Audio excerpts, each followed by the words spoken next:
Hi, welcome back to Outdoor Gear and Skills. As promised, I wanted to use this BioLite CampStove 2. My oldest daughter and her husband got it for me for Christmas. I've never seen one of these. I've talked to a few people. I actually talked to Carlos right over here at Umpqua Survival. You've heard me talk about them before. Those guys are great. Carlos used to carry these. I don't think he's got any in stock right now, but I had never seen one of these. I had no idea there was something that you could use that would build a fire, and then you could use that energy to charge your devices. So it's pretty cool. You know, it's really stable on the base. I just chopped up some wood. I started with some of this wood right here. I'm actually going to hold on to that because that was really good to get a fire started. So what I did is I just took some of those, shoved them in where it almost made kind of a little spot that it could hold one of these, which is the fire starters that come with it. And I took some dryer lint. It's one of my favorite things go to. I put that down in there and put this into it. Just hit the dryer lint with a lighter, it went right up. You know, with a stove like this, I'm not gonna mess around with the striker or something like that. I'm gonna use a lighter, but it went right up, and then I was able to just keep feeding some wood in there. I actually don't, all my camping stuff is in our garage at our house that is being rebuilt after our fire last year. So I don't have any of my camping stuff, a coffee pot or a coffee mug, anything like that to put on top here. But I did just want to get this going. I'm actually going to throw a little more wood in here while we're talking. But this thing is great. And looking at it, I wanted to show you this light right here. So I just opened this flap.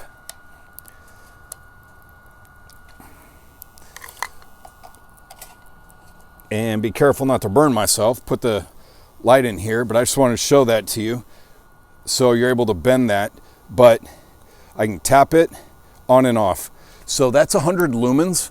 So, you know, that'd be great. That'd be enough to, you know, be able to see some stuff at night, maneuver around, maybe take a couple little notes, something like that. So that was great.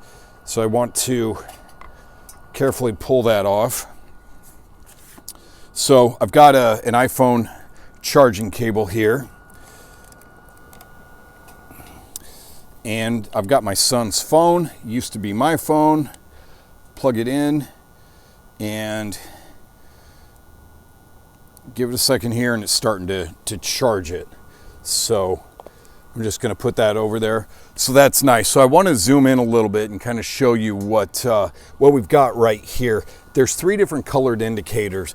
There's the blue, which is our fan. As I click this button, the fan will increase, which is going to increase what my fire is going to do. So I'm going to put that back down to 2. This green one right here, and we are at, looks like 5 bars charging into 6. That is going to tell me how much power I have to charge my phone. Now, one of the nice things about the battery pack is that it came partially charged, which is great. I can also charge this before I go out camping or hiking so that I've already got power going into the night. So I'd mentioned that my sons and I want to go hike the North Umpqua Trail.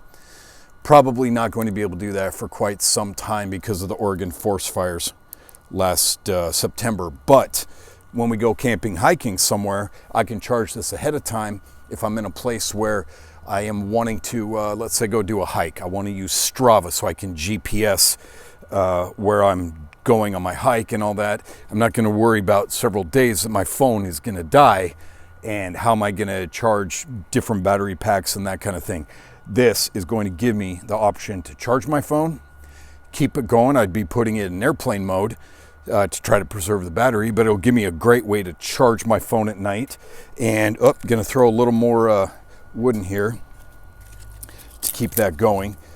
And so that will show me what it does. So if that is all the way to the top, even without a fire, I can charge my phone on there. So that's really cool.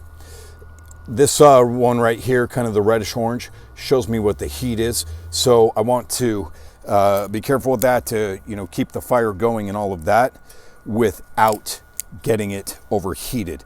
And a lot of that, now that I'm smoking myself out, is going to be with the fans. So if I go up one more on the fan here, that should get things to start going again, to the point where you'll be able to see that.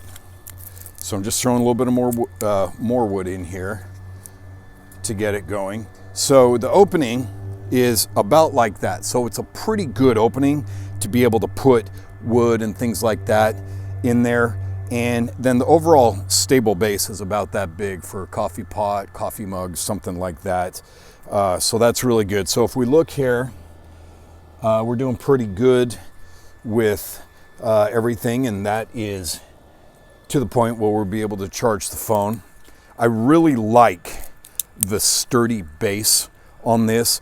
These legs fold up and it makes a perfectly flat surface, so that when it's in the bag, it will be stable and not kind of tipping over. I don't have to do any goofiness of trying to get that to, you know, lean up against something so it's not falling over. So this thing is awesome. I really like this. I look forward to, you know, putting something like a coffee pot on to be able to get hot chocolate, something like that when I'm out camping. The fact that I've got a light for it, the fact that I can charge it. You know, it was a nice touch that they threw this stuff in to help you get it going. So because it's in a little bag, what I'm going to do is, because I've got like 18 different Altoids cans, is I'm just going to take these. Let's turn this down a little bit.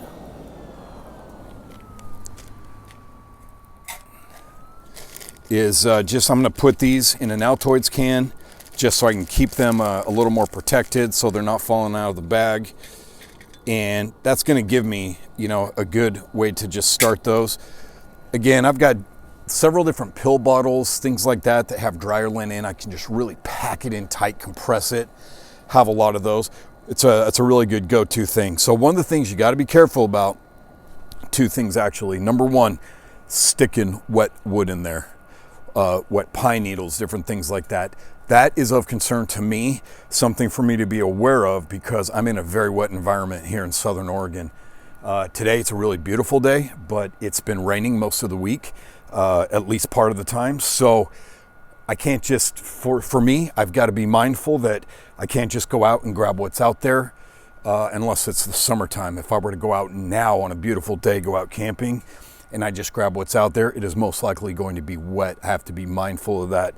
So this wood right here is actually just a section of 2x4 that I chopped up with my axe into kindling.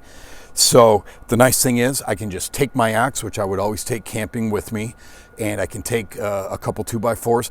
I can chop it up into kindling when I'm out there, so I don't kind of have this mess of wood, and I can throw it in there when I'm out in the field. So I really like that, but something to be mindful of depending on what type of terrain that you're in or what type of weather conditions that you're in, is not getting it wet. Number two, when you go to clean this, you do not want to put water straight into that thing. You don't want to put it under the faucet in your kitchen or your garden hose.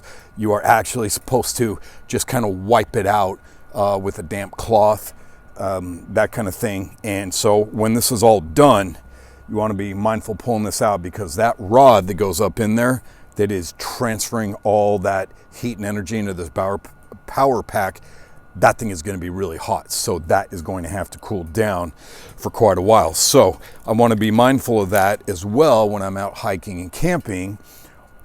Once I am boiling water for soup or for one of my dinners or for hot chocolate, that is going to have plenty of time to cool down. I don't believe, as I was looking through the instructions on it, that it tells you how long it will take to cool down.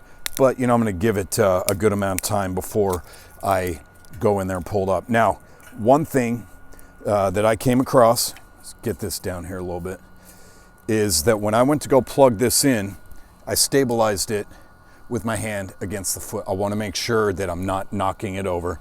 So as I went to go put this in, I stabilized it with this leg. Now right now it's okay. A few minutes ago when I plugged it in, this leg was a little bit warm. So just be mindful of that. You definitely don't want to be getting a 2nd degree, 3rd degree burn when you're out camping or hiking and having to mess with something like that. So right now, it's great. I could hold that while I'm messing with this. So I really like this. I am excited to get out on the trail, to get out by a lake and use this for real instead of just doing the fire on it right here for my demonstration. But this, to me, like I said, it weighs just over 2 pounds, barely over, that I can just call it a 2-pound stove.